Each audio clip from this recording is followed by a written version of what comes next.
Hi అండి. General topic చెప్పనా? రోజు 9:30కి చింపుగాడి నేను బాల్కనీలోకి వెళ్తాం. ఇంకా డోర్లు వేసేద్దాము అన్న టైంలో ఒక గుడ్ల గుబ్బ కూర్చుని ఊగుతూ ఉంటుంది ఇంటి వంక చూస్తూ. ఎందుకే రోజు ఇదే టైంకి వస్తావు, ఎవరు వచ్చారో ఏంటా అని చూస్తుంటుంది బాల్కనీలోకి వచ్చి. పోనీ అదేమన్నా రోడ్ సైడ్కి వెళ్ళి ఊగుతుందా అంటే ఎబ్బే, మన ఇంటి వంక చూస్తూ గుడ్లు రెండు ఇలా పెట్టి ఊగుతుంది. సరే ఇది ఒకరోజు ఏమోలే అని వదిలేశాను. 2-3 రోజుల నుంచి అలాగే ఊగుతోంది. ఇదేంట్రా బాబు ఇట్లా ఊగుతోంది, ఇది లోపలికి రావడానికి అంతా మెష్ వేసేసి ఉంటుంది కాబట్టి అది రాలేదు, అంతా మ్యాట్తో కట్టేసి ఉంటుంది. చూడాలి. ఎవరన్నా చెప్తూ ఉంటారు బంధువులు, మీరంటే గెట్టిన వాళ్ళు మీ మీద చేతబడి చేస్తున్నారు, అందుకే అది అలా ఎక్కి ఊగుతోంది, మీ ఇంటికి అలాగే జరిగిందని బంధువులు చెప్తూ ఉంటారు ఎంతమాను.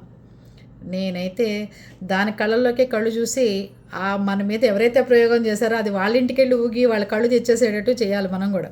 అవునా కదా? జస్ట్ జోకే అండి, అలాంటిది ఏదీ లేదు. పాపం రోజు ఆ టయానికి వస్తుంది. కుక్కలకి అన్నం పెడతాం, ఆవులకి అన్ని రకాలు పెడతాం, ఇంట్లో చింపుకు పెడతాం, బయట పక్షులకు పెడతాం కదా. గుడ్ల గోపుకి ఏం పెట్టాలో చెప్పండి. అది రోజు అలా ఊరికే ఉండి చూస్తుంటే నాకు మనశ్శాంతి ఉండట్లేదు. దాది కూడా ఏం తింటుందో చెప్పండి దయచేసి, అది పెట్టేస్తాను నేను. ఏంటి ఎవరివన్నా కళ్ళు తింటుందంటే మన శత్రువులు కళ్ళు పీకొచ్చి పెట్టేస్తాను, నాకేం అభ్యంతరం లేదండి. అర్థమైందా? గుడ్ల గోబు ఏం తింటుందో చెప్పండి దయచేసి. పాపం దానికి కూడా తిండి పెట్టేవాళ్ళు ఉండాలి కదా.